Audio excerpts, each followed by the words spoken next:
રાજકોટના પારડીમાં જેતપુરના યુવકની હત્યા કરી દેવામાં આવી। રવિ નામના યુવકની અજાણ્યા શખ્સોએ નિર્મમ હત્યા કરી। રવિ તેની પત્નીને સાસરીમાં મૂકવા માટે આવ્યો હતો ત્યારે અજાણ્યા શખ્સોએ હુમલો કરીને તેની હત્યા નિપજાવી। યુવકની હત્યા પાછળનું કારણ હાલ અકબંધ છે। પોલીસે હત્યાના કારણને લઈને વધુ તપાસ હાથ ધરી છે। રાજકોટના પારડીમાં બની છે આ દુર્ઘટના। પત્નીને મૂકવા માટે યુવક ગયો હતો તે દરમિયાન તેની હત્યા નિપજાવી કાઢવામાં આવી છે।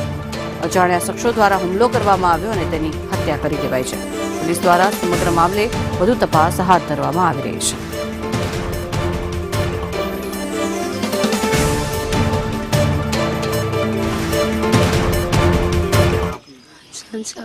હંસાબેન, શું આખી ઘટના બની છે?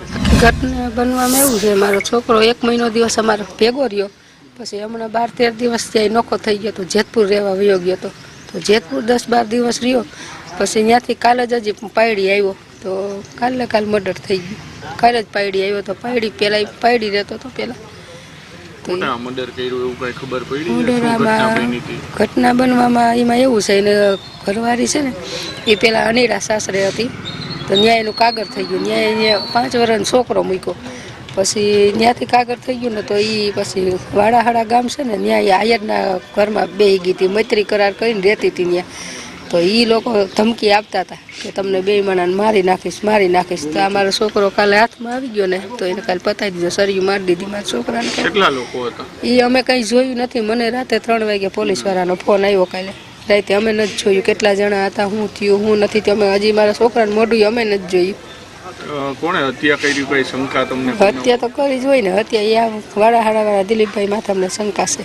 કેટલા સમય પહેલા લગ્ન થયા હતા? લગ્ન 2 મહિના જ થયા। મારા છોકરે તો લવ મેરેજ કરીને 1.5-2 મહિના જ થયા હજી। કઈ રીતે લગ્ન થયા હતા?